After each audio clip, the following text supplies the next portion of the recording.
खबरों का नया चेहरा, समाचार स्तंभ, खबर देश हित की। आज हम आपको 3 तरह के भारतीय सरकारी रूपों का दर्शन कराने वाले हैं। जी हाँ, जो हमारे समाज में, जो इस भारतीय समाज में जो सरकारी सेवकों का क्या रूपरेखा है। जी हाँ, बिल्कुल सही सुन रहे हैं। देखिए, हमारे समाज में कानून व्यवस्था जो है वो काफ़ी उच्च स्तरीय मानी जाती है। संविधान में जो कानून व्यवस्था तय की है, जो हमारे भारत के संविधान ने जो कानून व्यवस्था तय की है, उस पर अमल करने की बात कही जाती है।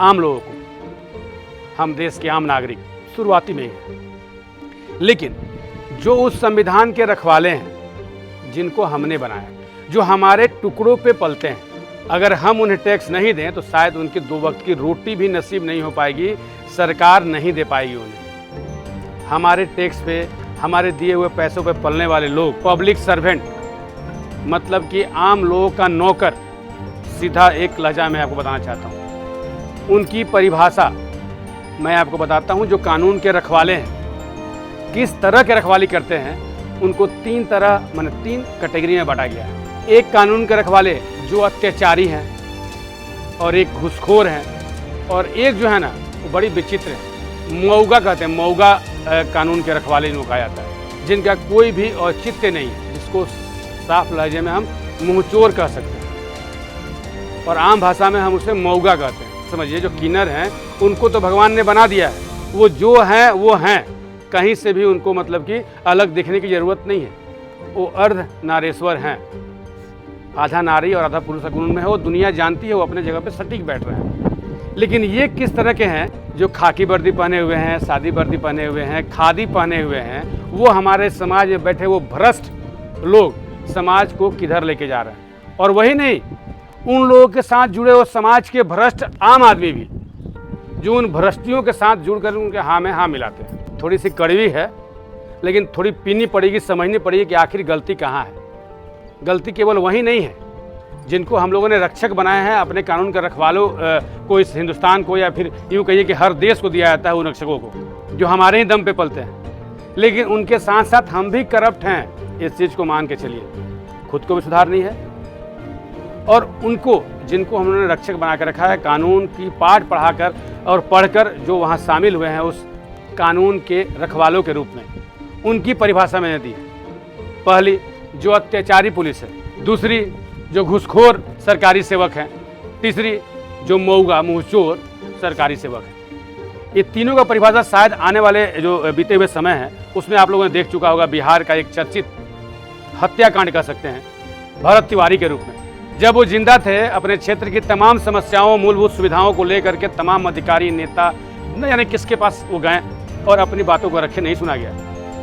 तब उन्होंने अपना एक अलग रूप तैयार कर लिया, जो किसी को पसंद नहीं आया। उनके ऊपर न कोई पहले से हत्या केस दर्ज था, ना किसी तरह का कोई अत्याचार केस दर्ज था, ना किसी तरह का रेप केस दर्ज था, ना किसी की लूट को अंजाम दिए थे, ना किसी की हत्या किए थे, ना किसी को मतलब वो किडनैप किए थे। किसी भी प्रकार का केस उन पर दर्ज नहीं था जो दर्शाता हो कि वो बहुत बुरे आदमी थे। हाँ, अंत में उन्होंने अपने बातों का रखने का जो तरीका है उसको चेंज कर लिया, और उनको हमारे रक्षकों के द्वारा एक अलग तरह का तोहफा दिया गया, मौत का तोहफा, और उसे उन्होंने बखूबी हंसते हंसते स्वीकार किया।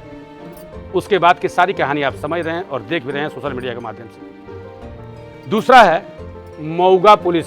तीसरा नंबर था, लेकिन दूसरे नंबर पर उसको बताया जाता है कि मऊगा पुलिस जो है, मऊगा पुलिस प्रशासन जो है, मऊगा कानून के रखवाले जो हैं, जो मुंहचोर हैं। अभी हाल फिलहाल जमशेदपुर कांड को देख लीजिए, वही बार वाला केस जो है बताना चाह रहा हूँ। पुलिस की खड़ी गाड़ी से उस लड़के को निकाल करके मार दिया गया। ठीक है, बहुत लोग कहते हैं भैया वो बॉर्डर पर लड़ने थोड़ी कहते हैं। अरे भैया, आम आदमी सब लोग बॉर्डर पर लड़ने नहीं जाते हैं, सबकी अपनी अपनी ज़िंदगी है, अपनी अपनी रूपरेखा है, जीने का अपना अपना तौर तरीका है। वो जगह शायद इसीलिए बना भी था, लेकिन उसका रक्षा करने का भी हमारे संविधान में एक तय सीमा दे दी गई है, एक तय पद दी गई है, जो वो पदधारी आकर के हमारी रक्षा करेंगे। और वहाँ पे आ रहे हैं, जिसको हम कह सकते हैं मऊगा पुलिस, मुंहचोर पुलिस, वो आकर के गाड़ी में से उनके सामने निकाला जाता है और उसको मारा जाता है। फिर भी पुलिस वाले बस ऊपर अपने शरीर को बचा रहे, ना कि उसको बचा रहे हैं। उस शख्स को उतनी बेरहमी से हत्या कर दी जाती है। एक शख्स अभी अस्पताल में है, जो मौत और जिंदगी के बीच की लड़ाई लड़ रहा है। आप सोच सकते हैं कि ये क्या है। और तीसरा, इसी जमशेदपुर की है अत्याचारी पुलिस। ये है कोवाली थाना प्रभारी जो आपके पूर्वी सिंहभूम में पड़ता है। उस थाना प्रभारी का नाम है मुकेश कुमार साहब। 20-25 दिन पहले का ये कांड है। कहीं से उनको सूचना मिलती है कि हेसरा गांव के कोई श्यामा प्रसाद बिरा हैं, वो 10 किलो गांजा अपने पास रखे हुए हैं। और ये साहब आओ देखें ताव देखें चले गए सीधे उसे घर से उठा करके थाने में ला करके इतनी बर्बरतापूर्ण, इतनी बेरहमी से उसकी पिटाई की है उन्होंने कि वो बेचारा आज मरने के कगार पे आ गया है। किडनी फेल हो गया है, शुगर बढ़ गया है, बीपी बढ़ गया है, बेड रेस्ट में है, पैर की हड्डी टूट गई है। पैर और शरीर के और पाँव के तलवे के माने तलवे के नीचे चमड़े हैं, शरीर के चमड़े फट गए हैं, पर्चा फट गए हैं। और आज 25 दिन से ये जमशेदपुर पुलिस उस कांड की अब जांच कर रही है कि भैया उसके साथ ये अन्याय जो थाना प्रभारी किए हैं वो क्यों किए हैं। माने ये थाना प्रभारी को हक था कि आपको कोई पुख्ता सबूत नहीं है आपके पास, उसके बारे में कोई कंप्लेंट पहले से दर्ज नहीं है, और आप चल दिए 12 बजे रात को, शनिवार की रात को उसको उठाकर और थाने में इतनी बर्बरतापूर्ण पिटाई कर दी। ये एक दिन में आपको सब कुछ कर लिए। और आपके विभाग के लोग इसको, यही कानून के रखवाले जमशेदपुर पुलिस की मैं बात कर रहा हूँ, 25 दिन से वो इसकी जांच कर रहे हैं। उस पीड़ित परिवार का हाल चाल जानने भी जमशेदपुर पुलिस के कोई भी अधिकारी पदाधिकारी वो थाना प्रभारी नहीं गया। क्यों? वो थाना प्रभारी अपराधी की श्रेणी में नहीं आते हैं। तो इस तरह के अत्याचार और जुर्म और ये मऊगई और इस तरह का आप जो घुसखोरी का खेल खेल रहे हैं आम जनता के साथ, हमारे कानून के रखवाले लोग उसको अविलंब बंद कीजिए। और जनता का आक्रोश देख करके अभी भी वक्त है, समझ जाइए, वरना इसको आप रोक नहीं पाएंगे और बहुत विचित्र समस्या आ जाएगी। ऐसे में हमारे एक सहयोगी हैं, दिनेश नाम है इनका। आप ये झारखंड के हैं और झारखंड में ही पले बड़े हैं, पत्रकारिता में अभी नए पांव रखे हैं। क्या लगता है आपको झारखंड की ये सारी जो गतिविधि है उसको देख करके? दिनेश जी सुनील, मैं आपको बताना चाहूँगा अभी जिस प्रकार से घटनाएं घट रही है। पिछले दिनों आपने कुछ दिन पहले आपने ये देखा कि बिहार में एक युवक को इनकाउंटर कर दिया जाता है जो सिस्टम के खिलाफ, व्यवस्था के खिलाफ अपनी बातों को रख रहे थे, मूलभूत सुविधाओं के खिलाफ में वो आवाज़ उठा रहे थे। जो लुट्टी सुविधा, जो जनता को सुविधाएं नहीं मिल रही थी, उन सुविधाओं के लिए वो आवाज़ उठाते हैं, लेकिन उन्हें क्या मिलता है? इनकाउंटर कर दिया जाता है पुलिस प्रशासन के द्वारा। ना ही वो कहीं चोर थे, ना कोई बलात्कारी थे, और ना ही वो किसी प्रकार की ऐसी घटनाओं का अंजाम दिया है कि वो अपराध उन पर सिद्ध हुआ है। किस तरह मतलब उनको गोली मार दिया जाता है, ये तो समझ से परे था, लेकिन फिर भी जो है वो एक सिस्टम के खिलाफ आवाज़ उठाने के कारण जो है उनको दबा दिया जाता, उन्हें गोली मार दिया जाता। लेकिन वहीं अब जमशेदपुर की घटना को देखिए, 3-4 दिन पहले की बात है। हिमांशु हत्याकांड, जिसको पूरे मीडिया जो है, अब मेन स्ट्रीम मीडिया होता है, हर पूरे भारतवासी जो है इस खबर को देख रहे हैं, पूरा चर्चा में बना हुआ है। यहाँ पे आप कह सकते हैं कि पुलिस के सामने जिस तरह से हत्या होती है, मतलब मार दिया जाता है, धारदार चापड़ से जो है उस युवक को मार दिया जाता है, और वहाँ पे पुलिस प्रशासन देख रही होती है। आपके बात से मैं ये सहमत हूँ कि आपने कहा कि मौगा पुलिस, बिल्कुल अगर पुलिस प्रशासन अगर मौगा नहीं होती तो शायद उस युवक को उस टीडी बार के सामने बचा लिया जा सकता था। वहाँ पे जो चापड़ से हमला किया गया पीसीआर वैन से बाहर निकाल करके, तो ये घटनाएं जो है वहाँ पर रुक सकती थी। और तीसरी घटना जो है आपने जिक्र किया कि कोवाली थाना अंतर्गत एक श्यामा प्रसाद बेरा उर्फ शंकर बेरा, जिनके घर में 10 किलो गांजा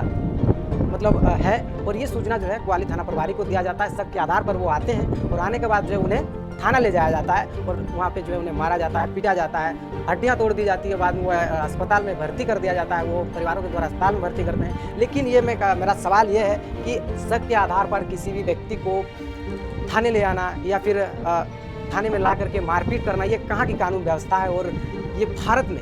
बिल्कुल, आपको मैं बता दूं दिनेश की सवाल है। इसी व्यवस्था को लेकर के आज जो हमारी मुहिम है, और वो परिवार जो शंकर बेरा का परिवार है, वो जिला प्रशासन को खुले रूप से ये आह्वान कर चुका है। अगर उसकी बात या उसके साथ अगर 1 हफ्ता के अंदर न्याय नहीं होता है तो वो सपरिवार एसपी ऑफिस यानी पुलिस अधीक्षक जो है जमशेदपुर के, जो वरीय पुलिस अधीक्षक है जमशेदपुर के, अभी तो बदले गए हैं, उनके ऑफिस में जाकर के, उनके कार्यालय के पास जाकर के वो पूरा परिवार निखंड भूख हड़ताल में बैठ जाएगा। अगर इससे भी नहीं होता है तो उसने आत्मदाह करने, सपरिवार आत्मदाह करने की भी चेतावनी दे दी है। तो ऐसे में हमारे जिला प्रशासन को कुछ तो अपने अंदर यूँ कह कि शर्म ही आनी चाहिए कि एक आम आदमी के साथ आपके ही लोग यानी पुलिस प्रशासन के लोग ही गलत तरीके का व्यवहार करते हैं और उससे न्याय नहीं मिलती है। और ठीक आज 25 दिन के आसपास बीत चुके हैं और अभी भी वो परिवार सदमे में है। तमाम तरह की धमकियां मिल रही हैं कि अपने केस को उठा लो, नहीं तो तुम्हें फिर से गांजे के आरोप में या किसी भी नशीले पदार्थ के आरोप में तुम्हारे घर में फिकवा करके तुम्हें फंसाया जा सकता है। बड़ा बाबू को नौकरी से बर्खास्त किया जाए। मुकेश कुमार साहब, ग्वालियर थाना का बड़ा बाबू, एसपी डीएसपी कोई मेरे को देखने भी नहीं आ रहा है कि कैसा है, मर गया कि जिंदा है।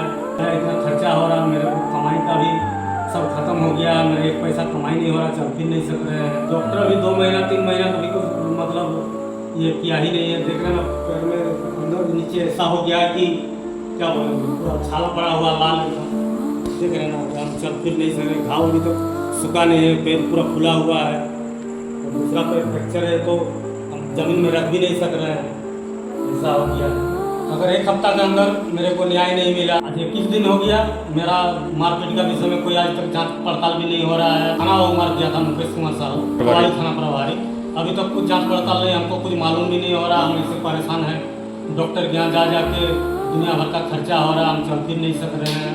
तो थाना प्रभारी को, मुकेश कुमार साहब को, ग्वालियर थाना का, वो हमको बेवजह लेकर मारा है, कोई एविडेंस नहीं, फिर भी मारा है। मारा 3 आदमी, सबसे ज़्यादा है मुकेश कुमार साहब और उसका ड्राइवर, और एक तो उसका मुंशी है जो कि गाली गलौज और मारपीट में लात भी मारा है। 21 दिन जांच का हो गया, लेकिन अभी तो कुछ लोग चाहते हैं कि 1 हफ्ता के अंदर वो बर्खास्त नहीं होता तो हम लोग जाके एसपी ऑफिस में भूख हड़ताल करेंगे। और वहाँ से भगाया गया तो सीएम आवास में जाके हम लोग आत्मदाह कर लेंगे, या वहाँ से भी भगा गया तो घर में आके 100 परिवार फांसी लगा कर मर। तो हमको चाहिए कि वो थाना वो आए और मेरे से सार्वजनिक गांव के सामने माफ़ी मांगे, मेरे को मुआवजा मिले, और ये जो मारपीट किया है इसका मुआवजा मिले, नहीं तो फिर हम तो अभी निकम्म हो गए हैं, कुछ काम भी नहीं कर पा रहे हैं। चलती के बाद दोनों पैर खत्म हो गया है मेरा, कब ठीक होगा इसका कोई गारंटी नहीं है।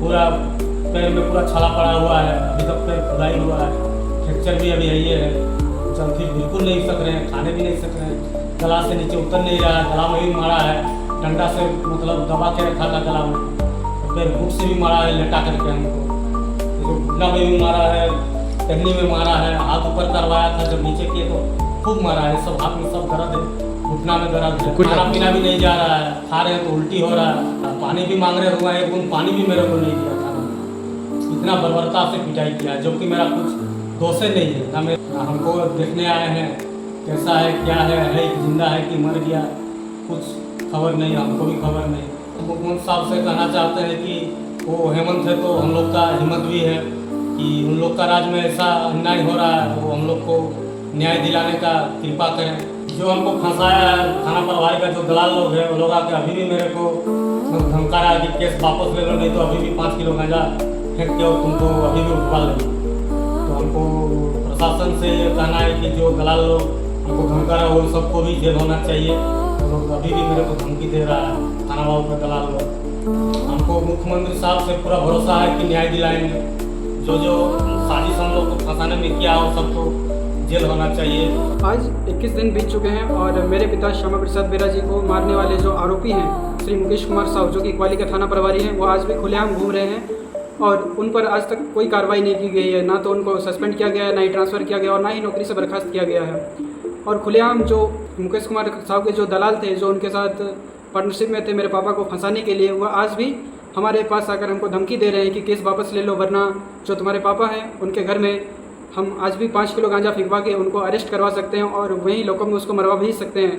एक तो आप देख ही लिए किस प्रकार का कर दिए हैं, अब आगे कुछ भी हो सकता है, इसलिए आप केस वापस ले लीजिए, ऐसा बोल के हम लोग को धमकाया जा रहा है।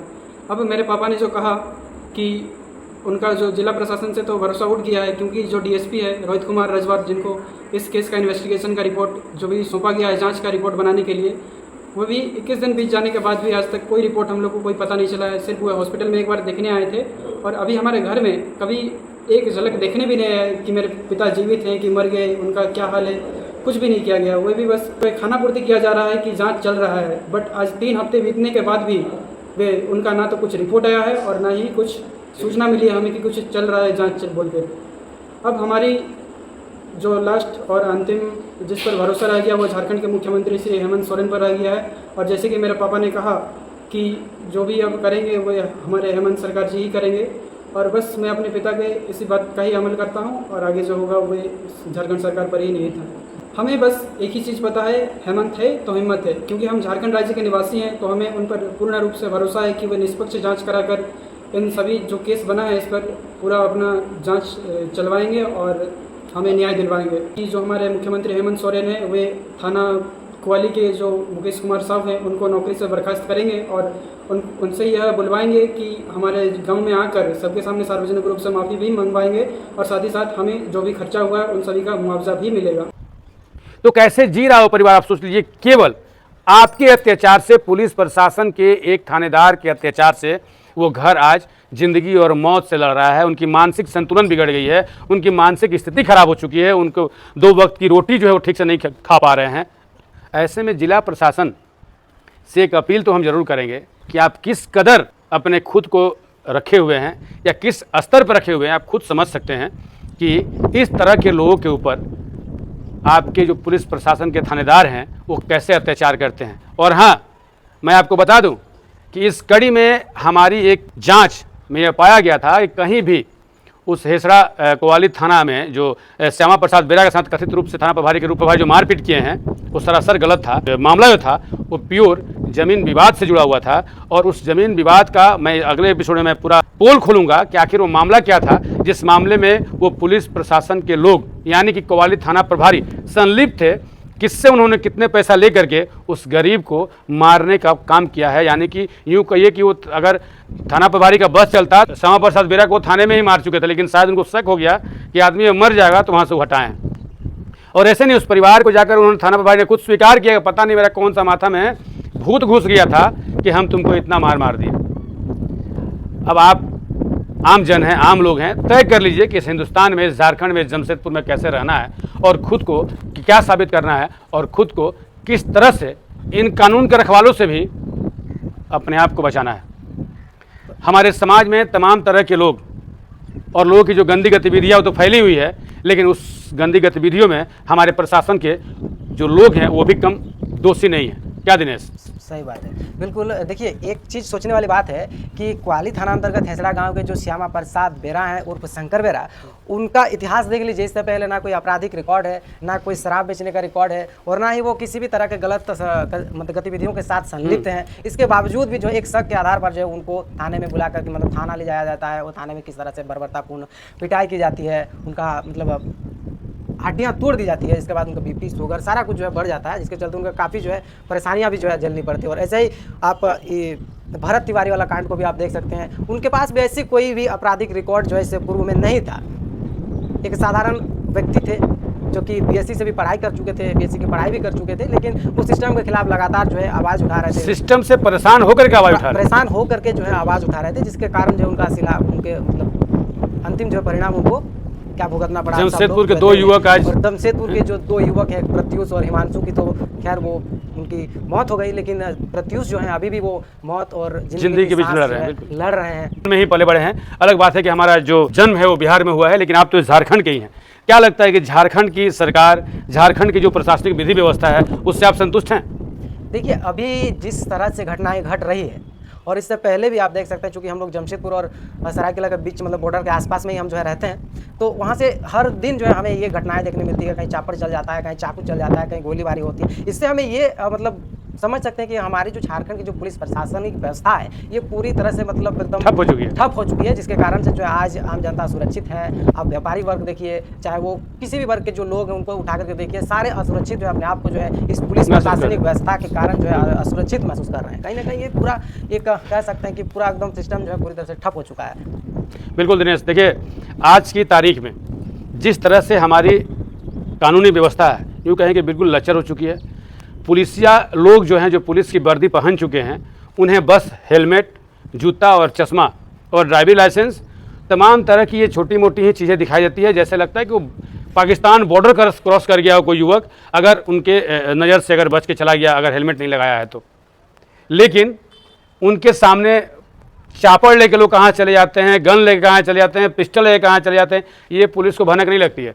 आज की तारीख में जिस परिवार के 2 परिवार तो खत्म हो गए हैं, लेकिन तीसरा परिवार अभी भी अपनी ज़िंदगी को बचाने की कोशिश कर रहा है इन पुलिसिया अत्याचार के खिलाफ।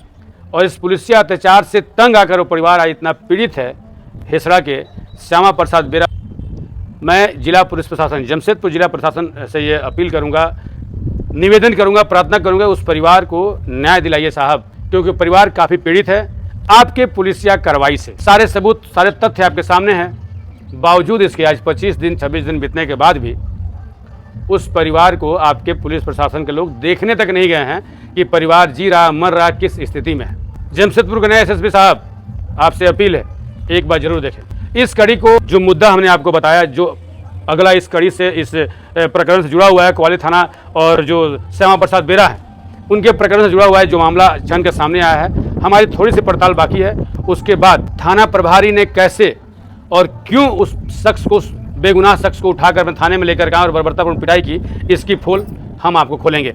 फिलहाल देखते रहिए समाचार स्तंभ, और हमारे इस खबर आपको कैसी लगी और इस खबर के जरिए आप हमें कुछ संदेश देना चाहते हैं तो कमेंट बॉक्स में आप लिख सकते हैं, हम उसका पालन जरूर करेंगे। फिलहाल समाचार स्तंभ के लिए सहयोगी दिनेश के साथ मैं सुनील कुमार, नमस्कार। खबरों से बाखबर रहने के लिए सब्सक्राइब और फॉलो करें आपका अपना चैनल समाचार स्तंभ।